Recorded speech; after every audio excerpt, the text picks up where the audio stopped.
This page is the cover of Dreamcast Magazine. Blimey, look at that tiger. It's all about black and white. Peter Molyneux's God Game.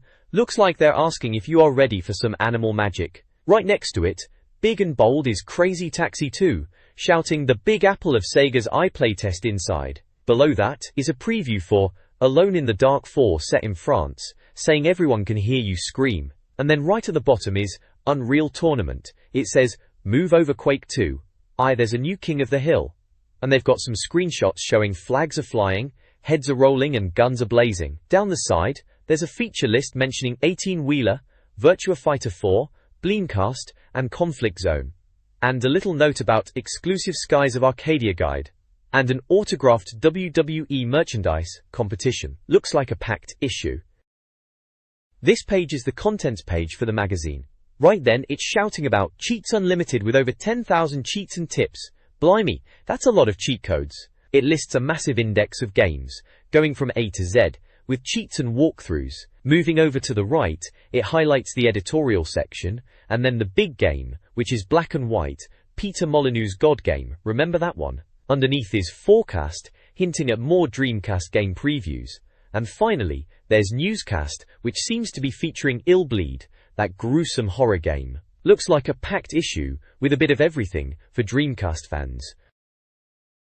This magazine spread from December 2000 highlights several Dreamcast games. The left page features a vibrant advertisement for Stupid Invaders, emphasizing its humor and visual appeal, citing a PC Gamer review. Below the ad is standard marketing information.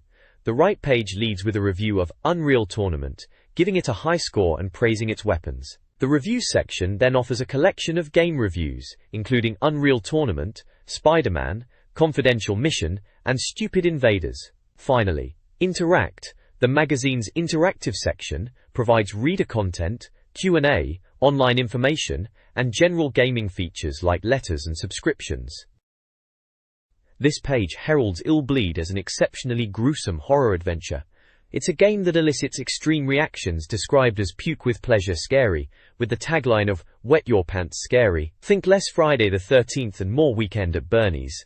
Hinting at its over-the-top horror style, the game plunges players into Ill Bleed, a horror theme park where Erica Chrisley searches for missing friends. Gameplay involves managing your composure while encountering various gross-out things. Players hunt for hidden Ill Bleed dragons by collecting body parts like iron livers and raw plasmas, which can be brought to a local AIA center. Screenshots depict gruesome enemies and environments, emphasizing the game's B-movie schlock aesthetic. Sega is planning 11 titles for the Xbox, a surprising move. Titles like Panzer Dragoon, Crazy Taxi 2, Shenmue 2, and Virtua Fighter 4 are potential candidates. Jet Grind Radio Future and Gun Valkyrie are also confirmed. Microsoft is optimistic about Sega's Xbox presence, highlighting existing titles. Big Ben Interactive will distribute Dreamcast software in Europe, bolstering the console's presence. DCTV highlights a TV program related to games. Hot Bites anticipates Crazy Taxi 2 and Sonic Adventure 2. Cold Cuts expresses frustration over Dreamcast repair delays. The article also lists other Paragon Publishing magazines. Sega is aggressively promoting its games, hitting the road with Dreamcast pods and prize giveaways, including a promotional event at the Sonic Cafe in London. The Most Wanted section highlights the upcoming Sonic Adventure 2 and PC game Black and White, along with Commandos 2. Timeline updates fans on Unreal Tournament for Dreamcast, the eagerly anticipated Crazy Taxi 2, and the mysterious Headhunter. Jammy Dodgers details a large Tokyo event showcasing games like Sonic Adventure 2 and Phantasy Star Online Ver. 2. Knuckers Fantasies briefly discusses the PS2 version of Phantasy Star Online Ver. 2. A competition offers WWF Royal Rumble t-shirts. Finally, the Man in the Pub section features a critical take on Bill Gates and the Xbox's potential impact on the Dreamcast. This Dreamcast magazine issue features a bargain basement, with deals on games like House of the Dead 2 and Sonic Adventure. Cosmic Smash DC Bound previews the upcoming title, a modern take on arcade classics developed by Sega Rosso. Concerns are raised about potential developer focus shifting to Xbox, possibly impacting future Dreamcast releases. The magazine celebrates Phantasy Star Online's success, highlighting its large player base and online community. There's also speculation on a Castlevania release. Jocks. Previews include Virtua Fighter 4, which will feature a new character, and a look back at Virtua Fighter 3 and its characters, Aoi, Uminokoji, and Taka Arashi. A Play magazine advert promotes covers featuring Crazy Taxi and Devil May Cry, Kaora. The next page in the magazine features a UK charts update and release schedule for upcoming Dreamcast titles, listing games like Confidential Mission, Evil Dead, Hail to the King and Spider-Man. There's an EB Guide to RPG Heaven article discussing classic RPGs and lamenting the lack of good ones since the 16-bit era, though praising titles like Secret of Mana. Next up is an advertorial for Dreamcast, touting it as the ultimate emulator for playing PlayStation games like Gran Turismo 2 on the Dreamcast, highlighting the improved visuals over the original PlayStation version. It mentions the decision to release updates for games individually to ensure compatibility. The page also has a Reach for the Skies competition, with a question related to pirate flags, likely connected to a game. Finally, there's a humorous Dreamcast Dairy section presented as a milk carton, titled Missing Castlevania. This discusses the absence of Castlevania games on the Dreamcast, musing on why this classic series never made it to Sega's console. This issue features import charts highlighting popular Dreamcast games in Japan, Sakura Wars 3, Phantasy Star Online, and the US, Spider-Man 18-wheeler. Release schedules for May and June are previewed. A Dreamcast tournament in San Francisco is reported, with Michael winning $15,000 and a trip to Jamaica in a Crazy Taxi competition. At Daytona, US, a cabinet is the prize in a Sega sweepstake. Japan News covers Sega's success at the AMD Awards, with Phantasy Star Online and Yuji Naka recognized.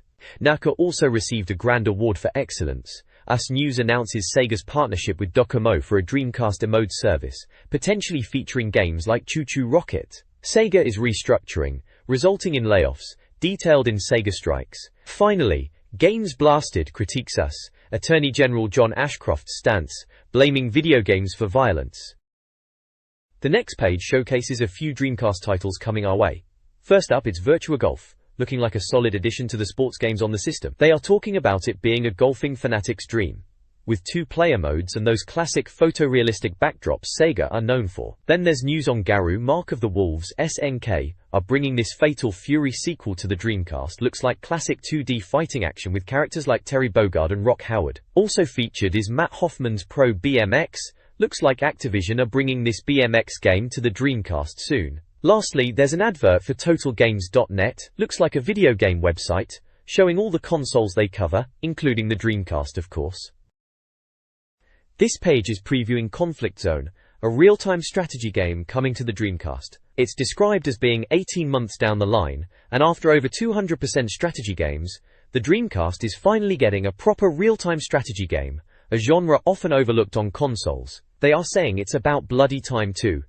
Warrington months down the line. The article highlights the game's setting in a near-future world of constant conflict, with two sides to choose from: the self-righteous ICP and the nihilistic Ghost. It seems like the media image and manipulation of public opinion plays a big role in the game. They mention that winning depends on good tactics and strategy, using a variety of units including 10-inch mortars, tanks and bombers. There's a lot of talk about the depth of strategy and unit choices, and how you need to manage resources and public perception. There are screenshots showing different environments, from deserts to snow-capped mountains, and various military vehicles and aircraft in action. They also mention a good AI system, which is important for a strategy game on console. There's a little box with Dreamcast essential information, stating the publisher is Ubisoft, developer is Masa, it's for 12 players, and slated for release in June with a 70% anticipation rating. The overall impression is that even if you're not usually into RTS games,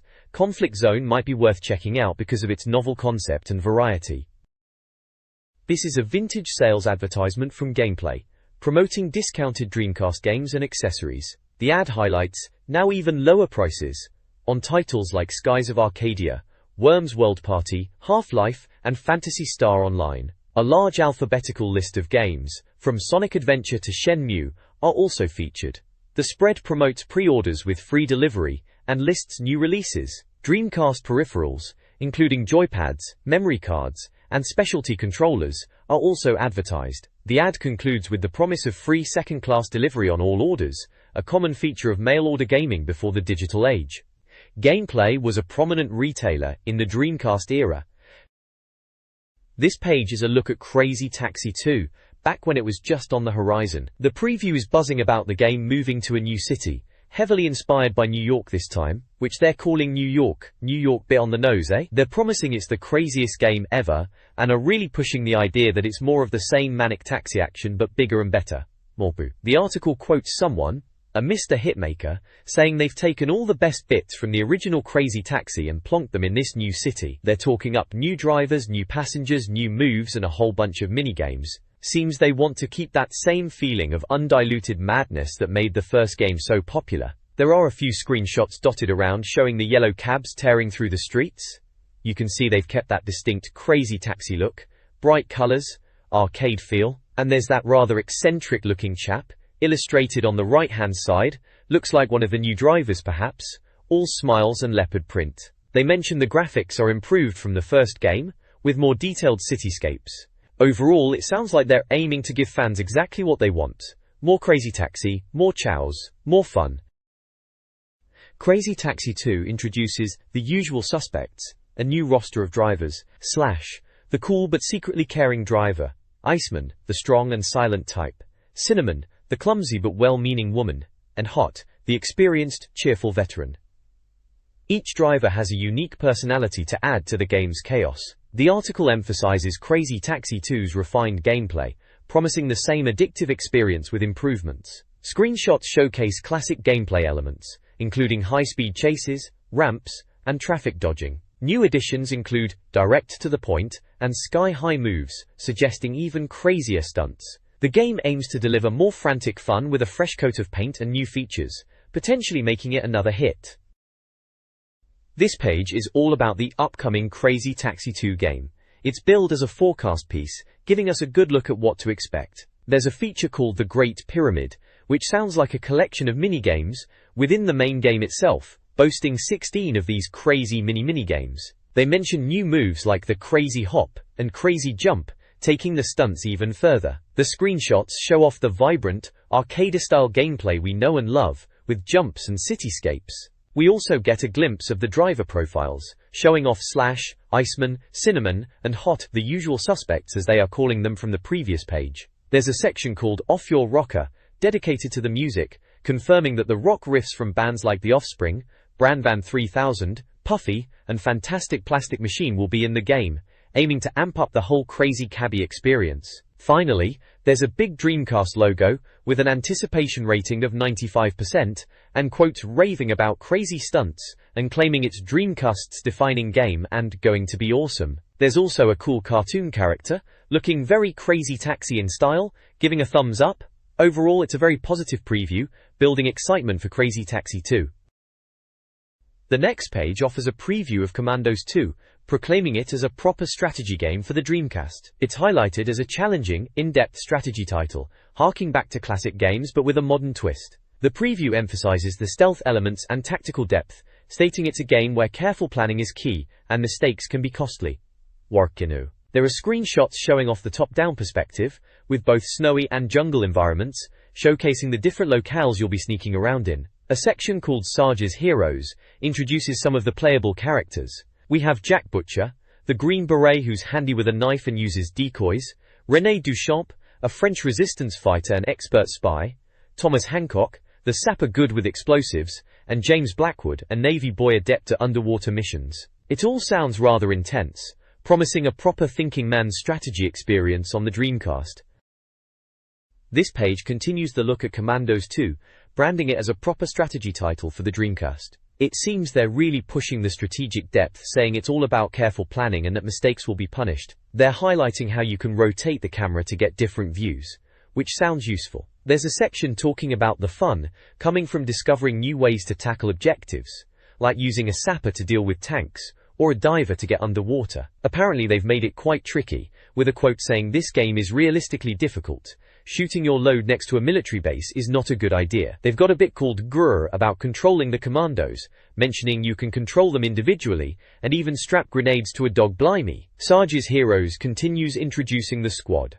We have Samuel Brooklyn, the driver who can fix vehicles, Francis Wooldridge, the stealthy sniper expert, Natasha Nikochevsky, the lady who can charm enemies and pickpocket, and Paul Toledo, the thief who's good at climbing and picking pockets. The Dreamcast info box shows the publisher is Eidos, developer is Pyro Studios, and it's 89% complete with an anticipation rating of 89% and expected to be out in late 2001. Sounds like they're aiming for a proper challenging strategic experience. This page is all about Alone in the Dark, the new nightmare for the Dreamcast. They're really pushing the impressive lighting effects, calling it ray of light, particularly the beam from your torch in those dark environments, showing off screenshots with Edward and Aline using torches. It mentions that the game is going for proper survival horror thrills, saying it's the granddaddy of survival horror, coming to the Dreamcast, and it seems to be set in a mansion. There's a section called You're Not Alone, which hints at the atmosphere of being watched even when you think you're by yourself, and that you might encounter an unfortunate soul, which adds to the tension. It's all very spooky stuff. The text also mentions the game is from Infogrames, and reckons it captures the staples of survival horror, but with new puzzles and exploration. It also mentions Chris Redfield and Jill Valentine, which is interesting, as they are from Resident Evil, but then it says it's about Carnaby setting off to avenge his friend, so maybe it's just a comparison. Overall, it's building up the atmosphere and the torchlight mechanic as key selling points for this survival horror game on the Dreamcast. The preview of Alone in the Dark, the New Nightmare, emphasizes the crucial role of the torch in gameplay, acting as a primary tool for exploration, item discovery, and combat. The game builds tension with limited inventory and claustrophobic environments, enhancing the survival horror atmosphere. The torch is vital for navigating dark areas and battling enemies, with smaller creatures being vulnerable to light. The preview praises the lighting effects, particularly the torch beam, and suggests the game is setting a high bar for survival horror on the Dreamcast, drawing favorable comparisons to Resident Evil. On the side, a large Boom Prize Explosion advert promotes a competition with a vast array of tech and entertainment prizes. Black and White is a highly anticipated game emphasizing player choice and morality. The preview focuses on the freedom offered. Players can choose to be either benevolent saints or wicked villains. The game challenges players to explore the limits of good and evil, with their actions directly influencing the evolution of their creature. Developed over a long period and with Peter Molyneux at the helm, the game showcases idyllic landscapes and controllable creatures like a tiger, cow, and ape. A key feature is the innovative Talk to the Hand mechanic, where hand gestures control interactions, adapting to the player's actions, becoming booming when angry and stroking when gentle. Overall, Black and White is presented as a unique experience where players shape their world and creature through their moral choices. This page continues the preview of Lionhead's Black and White. It delves deeper into the game's mechanics, under sections like Creature Comforts, explaining how you nurture your creature, teaching it right from wrong, and how its evolution reflects your actions. It mentions keeping your creature happy with food and regular exercise. There's a section called Praise the Lord, talking about the morality system, highlighting how player choices shape their alignment, good or evil, and impact the game world. It suggests that even subtle actions have consequences. The God Almighty section touches upon the scale and detail in the game. It talks about the impression of scale and detail, mentioning how the weather changes dynamically from sun to rain and snow, and intense storm effects. The preview emphasizes the level of detail and polish, suggesting that everything from the PC version will be included in the Dreamcast game. There's a quote box that states, "The detail in Black and White is so intense you'll think that someone had a serious obsession about it." The screenshots showcase various aspects of the game, including villages, creatures, and godlike powers in action. The general tone is very enthusiastic, painting Black and White as a truly special and immersive experience on the Dreamcast. This preview offers a glimpse into the early days of gameplay in Black and White, presented diary style. Players arrive on an island, explore the village, and begin interacting with their creature. The initial days involve resource gathering, stone for a temple, early quests, and teaching the creature basic skills like carving and throwing. Creature training is a focus, with lessons in right and wrong, and the player tries to influence the village and earn belief points. The creature's behavior is highlighted through screenshots, showing its actions, from carving wood to causing mischief. These images are accompanied by humorous comments, further emphasizing the game's quirky nature. By day 4, village life and creature training progresses, despite ongoing misbehavior from the creature. The preview suggests a game rich in player freedom, creature interaction, and moral choices, characteristic of Lionhead's style, and the game is shaping up to be impressive on the Dreamcast. This page showcases the arcade game Wild Riders. Looks like it's causing quite a stir in the arcades. Alex Warren is investigating, and it seems Sega has another new arcade hit on their hands using the powerful Naomi 2 board. It's all about jumping on your motorbike and tearing through the countryside, getting some serious speed up. They're calling it a real treat for the arcades, mentioning it was first shown back in January at the ATEI show and has been going down a storm ever since. The screenshots give you a flavor of the high-speed motorcycle racing action, cityscapes whizzing by, and even a bit of crash action thrown in. Below all that, there's artwork featuring a couple of cool-looking riders, a blonde fella and a blue-haired woman, both decked out in biker gear. Over on the right, there's a little "Wow, would you look at that pies" box, highlighting a bunch of other top-notch arcade games you might find. Titles like Virtua Golf, Sega Sports Jam, Sega Striker Fighter, Crazy Taxi, Ambulance, Brave Firefighters, Sega Bass Fishing, Afterpilot, Zombie Revenge, Sega Marine Fishing, and The House of the Dead 2. Seems like Sega was really pushing the boat out with arcade experiences at the time. This page continues the coverage of Wild Riders, and we get to hear what arcade goers are making of it. Phil Kennedy thinks it's good for a laugh, enjoying the story even if the controls are a bit off. Adam Raveney found it okay for a quick play, but not amazing, while Chris Barnard compares it to Crazy Taxi, liking the speed but finding the controls a bit clunky. George Shaw thought it was better than expected, noting the graphics were decent for the Naomi 2 hardware, and drawing parallels to Jet Set Radio and Crazy Taxi. John Smith said it was alright, but a bit slow and tight with credits. Matt Johnson enjoyed it overall, especially the speed and controls, finding it smooth even if the graphics are a touch blocky. On the right side, there's an advert for unique logos and tones, for mobile phones, flogging ringtones, and graphics for Nokia, Sagem, and Motorola handsets. They're pushing folks to call, or fax in their orders, and visit their website, uniquelogos.co.uk. They've even got lists of popular ringtones, categorized by genres such as wrestling, music, film/TV, and football to tempt you. This page features a hefty review of Unreal Tournament, slapping a 66% score on it. They're calling it a damn first-person shooter, but seem a bit miffed about the lack of online play. There's a big, exclusive review banner for it. They've got a Dreamcast opinion section breaking down the scores for visuals, sounds, gameplay, and value, all contributing to that overall 66%. Then there's a bit called Dream Team, where they've got these wanted poster-style boxes with opinions from various lads and lasses. Simon Phillips, Chandra Nair, Alex Warren, Will Johnston, Gaz Don't Call Me Gary Adams, Simon Griffin, Karen Hallex, and Nick Trent, giving their thoughts on different games. Looks like Crazy Taxi 2, Skies of Arcadia, Spider-Man, Hit the Deadline, Evil Dead, and Free at Last are mentioned in their opinions. Over on the right, there's And the Rest section with mini reviews and scores for a few other titles. Spider-Man gets a 56, Confidential Mission scores 62, 18-Wheeler, American Pro Trucker gets a 66, Stupid Invaders lands a 70, Mars Matrix gets a 72, and Last Blade 2, Final Edition scores a 74. Lastly, there's a scoring on the doors box, explaining their review scoring system, with percentage ranges for different quality levels, right from 90% and above down to a big fat 0.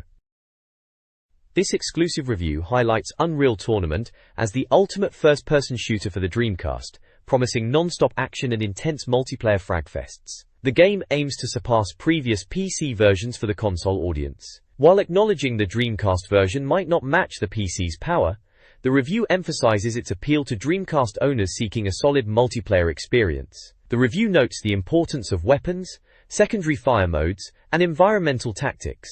The anticipation from Dreamcast owners is palpable, although some reviewers express doubts about it measuring up to the PC original. Screenshots showcase the game's fast-paced action and essential features like killing spree alerts. The review confirms the game's availability on Dreamcast, and includes information like the website address, and says it's only on the Dreamcast.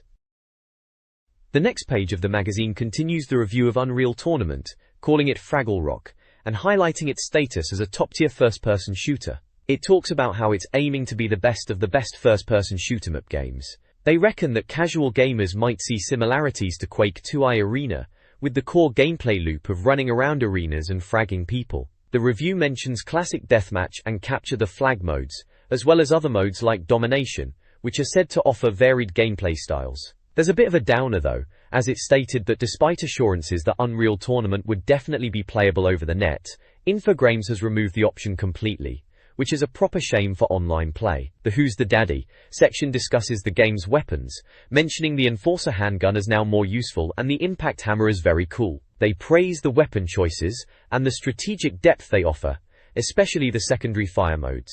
Finally, there's an info burst box that mentions the PlayStation 2 version and suggests the Dreamcast version has the advantage due to better control and gameplay, even though the PS2 might have flashier graphics. They reckon the Dreamcast version still manages to look the part and will keep players hooked. The screenshots show some in-game action, characters like Malcolm, and some of the weapon effects in enclosed arena-style levels. The next page delves further into the Unreal Tournament review, kicking off with a section about the domination game mode. They reckon it's a bit different from your standard deathmatch or capture the flag in Quake 2i Arena, but it still keeps that arena-style shooter vibe. It mentions teams racking up points by controlling checkpoints. Moving on, they highlight the meaty arsenal of weapons, describing them as totally overboard and great for causing destruction. They specifically mention the Impact Hammer again as being a really cool bit of kit, a unique. Then there's a section called You've Got to Accessorize, which is all about gameplay tips. It advises players to use brute strength and smart weapon choices, and mentions the anti-grav boots as a useful item for leaping around the maps. The review rounds up with the Dreamcast rating box, giving Unreal Tournament a solid 87% overall. The breakdown shows high scores across the board, visuals at 89%, sounds at 86%, gameplay at 95%, and value at 82%. In the judgment box they give a quick frag and slag summary, praising the high kill count potential, but noting it can get a bit repetitive. The second opinion box echoes the praise, calling it a top-tier first-person shooter, and reckons it's incredibly playable, especially for first-person shooter fans. Finally, in the alternatively box, they suggest Quake 2i Arena as another option for those already owning it, but still clearly recommend Unreal Tournament as the better choice. This page is a review of the Spider-Man game on the Dreamcast, and they're calling it a direct port of the PlayStation version, even cheekily saying it's been disguised as a direct PlayStation port. The screenshots show classic Spidey action swinging about and battling enemies, with one caption even poking fun at Spider-Man vs. Dr. Octopus. The review itself talks about the graphical downgrades compared to the PlayStation, using the line, "What the goose is shoddy for the gander." There's a section titled, Carbon Copies, which seems to dig into these graphical differences from the PlayStation original. Then there's a lights, camera, bug spray section which is all about the tie to the Spider-Man film, mentioning Tobey Maguire, Sam Raimi, Kirsten Dunst and Willem Dafoe as Green Goblin, and highlighting the New York setting of the film. The InfoBurst panel has some trivia about the game's development, mentioning James Cameron and Sam Raimi's early involvement. And you've got the Dreamcast info box there with the publisher, developer, release date, player numbers and that sort of thing. This Spider-Man game review highlights its accessibility and comic book authenticity. The game welcomes newcomers while capturing the Marvel vibe. The story sees Peter Parker at a science expo, disrupted by Dr. Octopus and Green Goblin. Combat, detailed in Kapow, Kashing, utilizes Spider-Man's webs for various attacks, including ranged web shots. Spin a web, any size, expands on this, allowing web slinging for traversal and weaponizing webs for projectile attacks, boxing gloves, and protective cocoons. The story, explored in Sticky Moments, features diverse gameplay, from brawls to chases, along with appearances from Mary Jane Watson, Jonah Jameson, and cameos from Black Cat, Captain America, The Punisher, and Daredevil. The review concludes with praise for the exciting chase sequence against Venom, promising visually impressive set pieces. This page is a review of the Spider-Man game on Dreamcast, continuing from the previous page. It kicks off by highlighting the unlockable spider suits, referencing classic outfits like the Secret War's black costume. The review mentions battling classic Spidey villains like Rhino, Dr. Octopus, Carnage, Lizardman and Mysterio, noting the 4 story arcs, and praises the comic book feel. There's a section called Heads Up, which talks about the character and great gameplay, stating it's for fans of the character and action games, acknowledging some graphical shortcomings due to the Dreamcast being an emulation of older tech, that emphasizes the fun factor and comic book style. The Dreamcast opinion section gives the game a solid 78% overall, breaking it down into visuals at 70%, sounds at 74%, gameplay at 85%, and value at 71%. The judgment gives scores for swinging and hanging, with swinging getting a slightly lower score compared to hanging, but both are still deemed good. Second opinion praises the game for being a great platformer and direct port of the PlayStation version, emphasizing it's a great game for the system. Alternatively, suggests Shadow Man and Marvel vs. Capcom 2 as other games to consider. The review concludes by summing up Spider-Man as a great PlayStation game that has transitioned well to the Dreamcast and is a good addition to the library. The next page is a review of Confidential Mission on the Dreamcast. It's pitched as a gun-toting spy adventure, playing on the James Bond vibe. They mention it's like Virtua Cop with a secret agent twist, and that it's from the same stable, Hitmaker. Naturally, the review talks about the gameplay being quick-fix arcade action, perfect for short bursts, but also acknowledges the home console conversion aspect. They highlight that Hitmaker put in effort to incentivize replayability, which is a good thing. There's a section called Goodbye Mr. Bond, which has pictures comparing characters in Confidential Mission to classic Bond villains, like Goldfinger, the Fat Bloke, Hugo Drax, the Russian tank general, and Largo. They're making comparisons to the movie villains' looks and mannerisms, which is quite amusing. The review itself praises the gameplay, particularly the shooting and driving sections, but notes that the enemy AI isn't the brightest. They also mention the classic Dreamcast information box on the side, with the publisher being Sega, release date in May, price at £29.99, up to 2 players, save game capability, and mentioning peripherals like the vibration pack and modem. Overall, it sounds like a decent arcade-style shooter with a spy theme, perfect for a blast on the Dreamcast. Confidential Mission is a Dreamcast light gun game praised for its arcade-style action, spy theme reminiscent of Bond films, and cinematic feel. The game features over-the-top action, varied level design with multiple routes, and engaging gameplay mechanics, including training modes and scoring systems. Replayability is enhanced through different routes, a partner mode, and downloadable missions from the official website. Reviewers lauded its polish, fast pace, and replay value, awarding an overall score of 89%. The game is considered a return to form for the light gun genre. However, the main arcade mode's short length and unchangeable routes were noted as potential drawbacks. Overall, Confidential Mission offers a fun, pick-up-and-play experience for light gun fans, although the main campaign length is a limiting factor.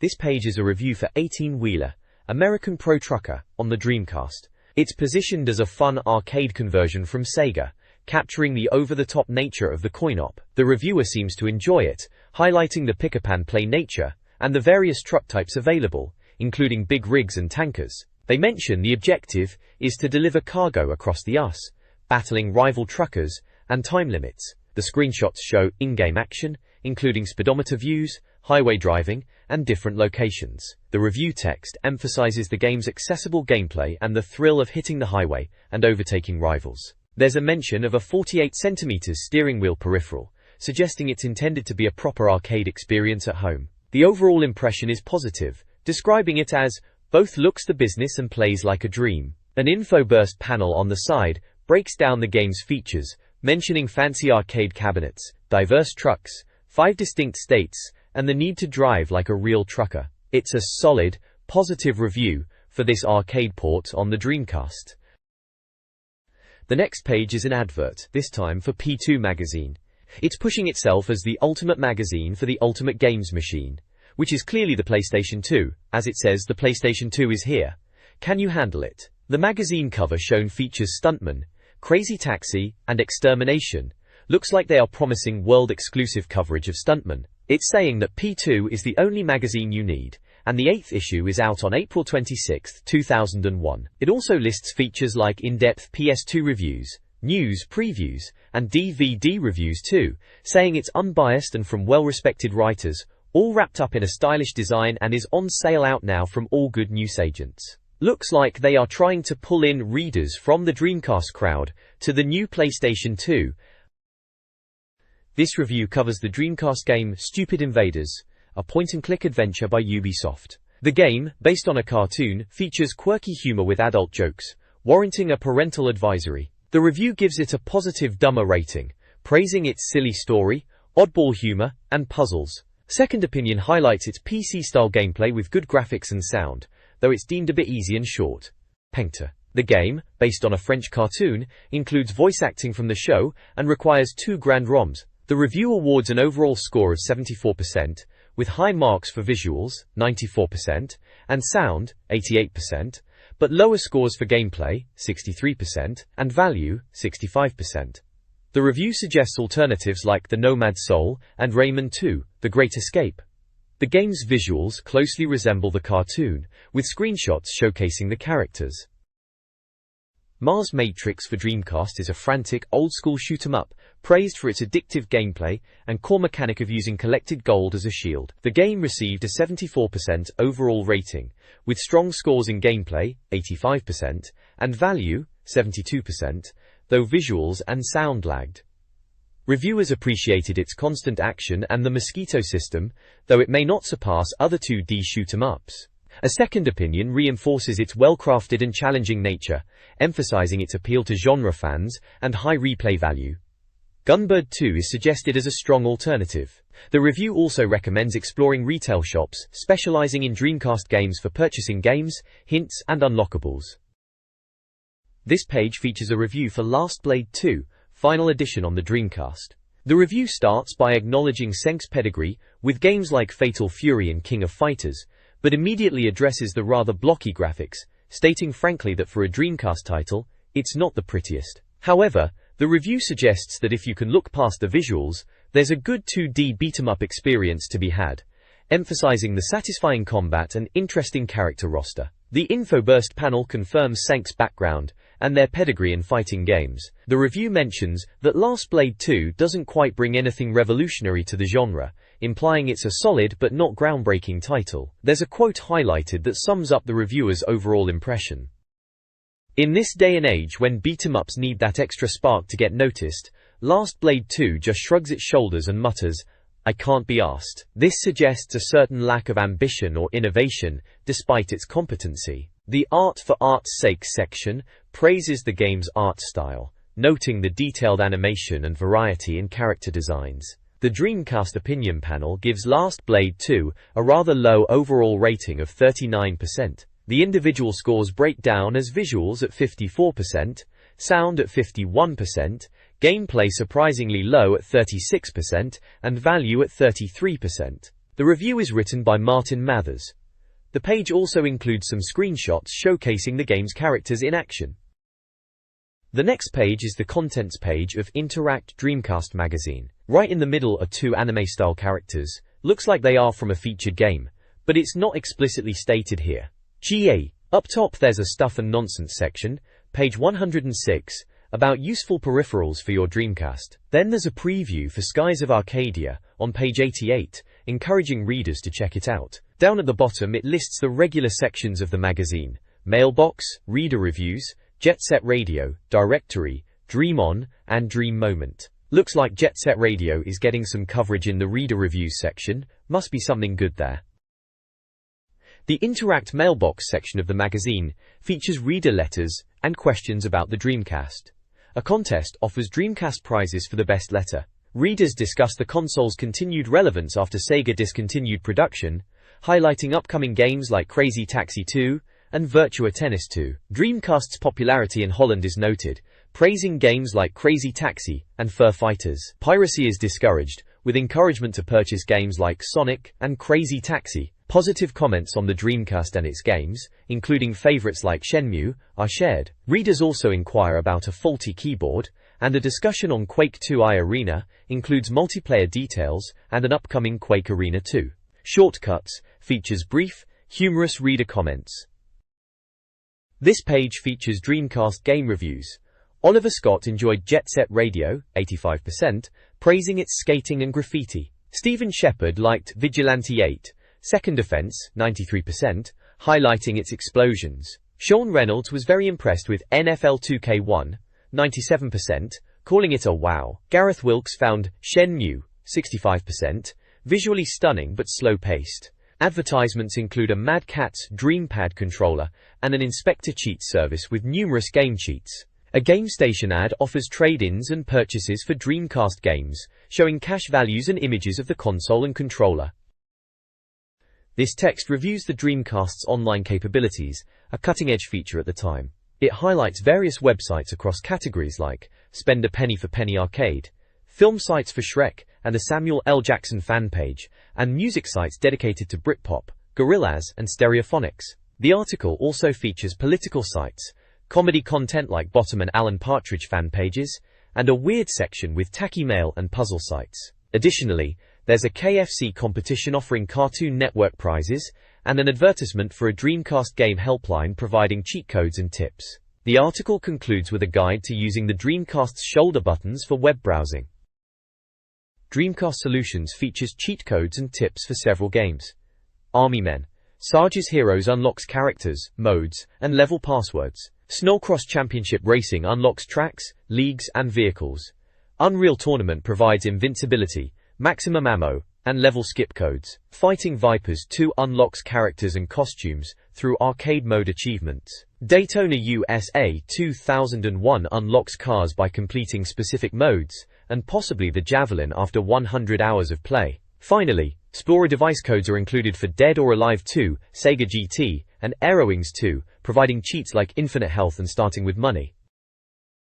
This magazine section features reader questions and a contest announcement. A reader needs help with Resident Evil, Code Veronica, specifically the Tyrant battle on the plane, and navigating the Palace health codes. Another reader is lost in Sonic Adventure's Twinkle Park, needing help finding the last KO Emerald. The magazine offers specific solutions for each issue. A Phantasy Star Online player also needs guidance with the Sealed Door mission. The section also promotes the Beat Yourself Challenge, sponsored by Joytech. Players are challenged to achieve specific goals in Ferrari 355 Challenge, Daytona USA 2001, NBA Hoop Z, and Fighting Vipers 2 for a chance to win Joytech prizes. This page showcases a walkthrough for Skies of Arcadia.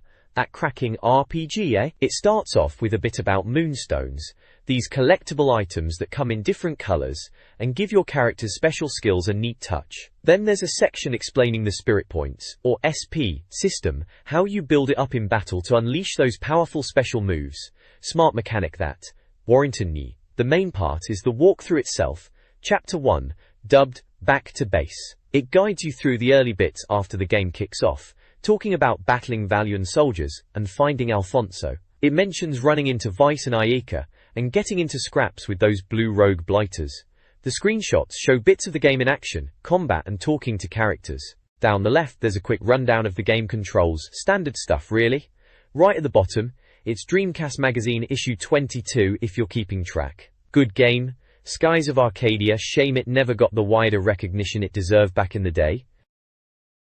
Chapter 2 of Skies of Arcadia focuses on acquiring moonstones, involving conversations with Vice's family, obtaining sacred crystals and a purple moonstone, and battling enemies on a floating island with a water-draining puzzle. Chapter 3, The Journey to Valia, involves traveling to the Valio Empire, encountering pirates and Valian forces, meeting new characters, and completing quests on Sailor's Island to obtain items like a harpoon cannon and a Valian passport. This chapter includes a pub brawl and assistance from a Nazar merchant. Chapter 4, Finding Fina, sees the player exploring Valian City, gathering information about air pirates from a barkeeper, and engaging in combat with royal guards, with a section on battle tactics. This page is the solution section for Skies of Arcadia, continuing the walkthrough from the previous page. It covers progressing through the Colosseum, exploring the upper city of Valia to rescue Fina, and then moving on to Chapter 5, the Temple of Pirin. The walkthrough details navigating the Colosseum, getting a sacred crystal, and dealing with enemies like Mindstealers and Royal Guards. It suggests visiting the Moonberry Inn and the upper city. To find Fina, you need to explore Valian City, get information about air pirates from a barkeeper, and battle Royal Guards. Battle tactics are mentioned, emphasizing using Ayeka for support and Vice for damage. Chapter 5 focuses on the Temple of Pirin and getting back to the island of Pirin, where Fina will tell you more about the mission. The guide mentions locations like the Lookout Point, Weapons Store, Ship Parts Shop, and Pirate's Grave Discovery where you can find items and equipment. It also mentions the Dabustan puzzle involving rooftops and switches to navigate the temple. The walkthrough advises exploring the temple, getting to the dock, and flying southeast to find another discovery, the Temple of Pirin. The next page continues the Skies of Arcadia walkthrough, moving on from the Colosseum and Valian City. We're still in the solution section, and it looks like we're tackling some Rolling Stone puzzles, imaginative stuff indeed. There's a puzzle called the Rolling Stones, which seems to involve getting colored stones into matching slots to lower the floor and progress. Then there's the Rolling Stones 2, which is a similar puzzle but with a different arrangement. After those puzzles, we move on to Chapter 6, The Search for Isapa. This section seems to be about heading to Sailor's Island to get to Isapa, buying items and getting to Maramba via the South Ocean and Topple Stones. The guide also mentions the crossing of the South Ocean being tough, with strong winds and enemies, called gravers, being a problem. Finally, there's a battle tactics section discussing how to win battles, mentioning the importance of using magic cannons and aiming for a quick win, advising to use skills like blast and torpedo, and mentioning sub-cannons and sub-weapons are helpful. It suggests focusing on using guard and focus effectively, and concentrating fire on enemy heads for better results. This walkthrough covers key sections of the Skies of Arcadia game. The Ixatacan Palace section focuses on puzzle solving, involving mine traps, rolling stones, and lift mechanisms to access treasure. Chapter 7, The Green Moonstone, guides the player to the lost city of Rixis, involving quests to find Priest Isapa and the High Priest, and solving riddles involving the Golden Man and Great Bird to receive the twin propeller. Boss battles are addressed with strategies for defeating Grendel, emphasizing cannon fire and aiming for the head, and for Antonio, where defensive magic and physical attacks are recommended. The next page is packed with adverts, mainly for mobile phone ringtones and graphics.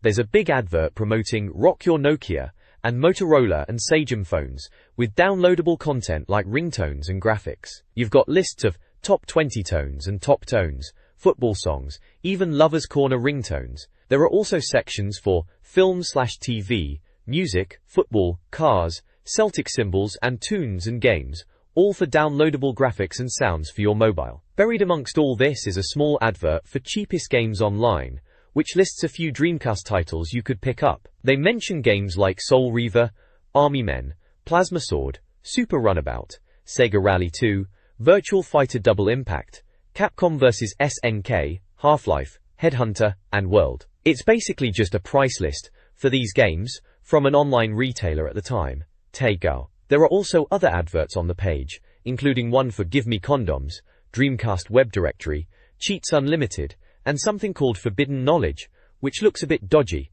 promising secret information. It's definitely a busy page, reflecting the mobile phone craze at the time alongside the Dreamcast gaming scene. The Dreamcast Directory, what's that all about then, eh? Provides a comprehensive guide to Dreamcast games, organized alphabetically in a table format.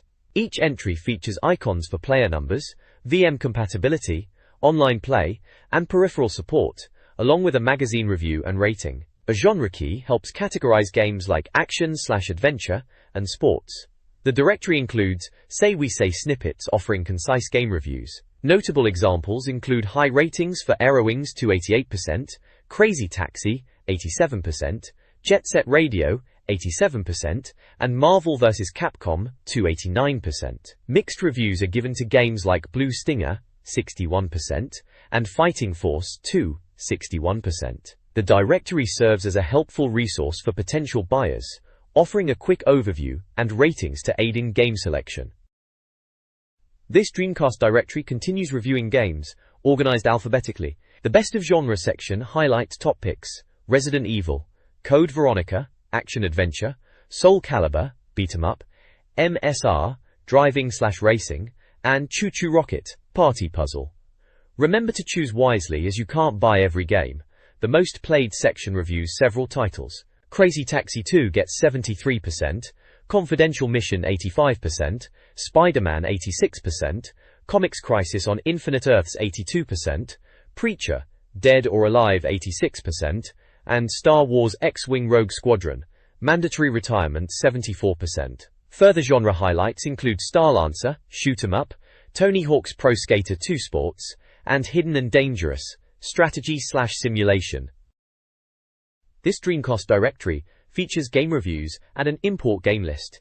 The videos section reviews films like Billy Elliot and High Fidelity, both praised for their quirky nature. Never Say Never Again is deemed a watchable remake. The import directory lists numerous import titles, including Aero Dancing F, Bakuretsu Muteki Bangai OH, and many others across various genres. The list showcases the Dreamcast's diverse library. Additionally, the page updates scores for certain games with screenshots. Buggy Heat now has a score of 61%, Caesar's Palace 2001 scores 55%, and Virtua Athlete gets a score of 54%. Stuff and Nonsense presents a collection of miscellaneous gadgets and toys. Highlights include the Fun Ball, a water-filled summer game, and the Kamea C1 digital camera, and DS 3.20 digital voice recorder, both from Olympus. Other items featured are Styrofoam expanding foam toys. On the facing page are WWF wrestling figures, a magnetic spinning top called the Phenomenator, and the electronic pet, Polly Parrot. The Worst Case Scenario Handbook offers advice, and a handheld racing game Head-to-Head Racing is advertised. Poker chips and cards and a talking clock round out the selection. The overall theme is a mix of random items, appealing to a broad audience rather than specifically focusing on the Dreamcast.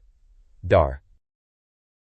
This page is an advert for Dreamcast Magazine, issue 23, with Sonic Adventure 2 taking center stage. It boasts about being the UK's best-selling unofficial Dreamcast magazine and lists its features, reviews of UK, Japanese and American games, new cheats and tips, competitions, and comprehensive coverage. Issue 23, on sale the 14th of June 2001, promises a Sonic Adventure 2 blowout, declaring Sonic entertains the Dreamcast massive. Alongside the Sonic hype, the page highlights reviews for Crazy Taxi 2, noting its crazy driving antics. Unreal Tournament, pitched as having more firepower than your average shooter. Alone in the Dark 4, which they reckon is the scariest thing since Edith Piaf came out of France. Dragon Riders, the new Tetris which they jokingly admit they tried to fit in last issue, and Sega Jam. Looking ahead to solutions in the next issue, they tease Skies of Arcadia, part 2 of their walkthrough, and cheats for a stack of games including Spider-Man, Evil Dead, Confidential Mission, 18-Wheeler, and Crazy Taxi 2. There are also small screenshots for upcoming game previews for Soldier of Fortune, Shenmue 2, Matt Hoffman's Pro BMX, Cosmic Smash, Ooga Booga and Headhunter. This page offers back issues and subscription deals for our magazine. Back issues from issue 2 onwards are available, showcasing content like Soul Calibur, Crazy Taxi, MDK2, Tomb Raider, and Resident Evil, Code Veronica. Recent issues covered games like Sonic Shuffle, Shenmue 2, and Space Channel 5. Subscription options, particularly direct debit, offer a 10% discount. A 6-issue subscription costs £17 in the UK. The ad features recent covers with games like Spider-Man, Sega Smash Pack, Crazy Taxi 2, and Alone in the Dark 4. A subscription form is provided with direct debit and payment options. This page is an advert, completely bonkers really, for mobile phone ringtones and graphics for Nokia phones. Right in the middle of a Dreamcast mag is pushing all sorts of ringtones, categorized into themes like animal sounds, film and TV themes. They've got things like the James Bond theme and Star Wars. Then there's Eyes, game which seems to be game sound effects, Word with spoken phrases, sports sounds, and even character-based ringtones. There's a massive list at the bottom with proper song titles too, from proper artists, like Babylon Zoo and Blur, all sorts of pop hits and film themes, proper chart music. You could order them by phone, imagine that. Proper time capsule stuff this. This page from a gaming magazine focuses on the Dreamcast. The main feature article highlights the rhythm action game Space Channel 5, describing it as kitsch, and featuring screenshots of Ulala, the main character. The article touches on the game's development by Sega and Ulala's status as a playful sex symbol. The page also includes typical sales promotions, discounted Dreamcast games like Shenmue and Skies of Arcadia, bundle deals, and essential accessories. Other advertisements promote cheat websites, daily game giveaways, and a special reserved discount store. Finally, there are advertisements for ukgames.com, listing shop locations and promoting late-night openings, along with a competition to win a PS2 and a small ad for a Game Boy Advance carry case.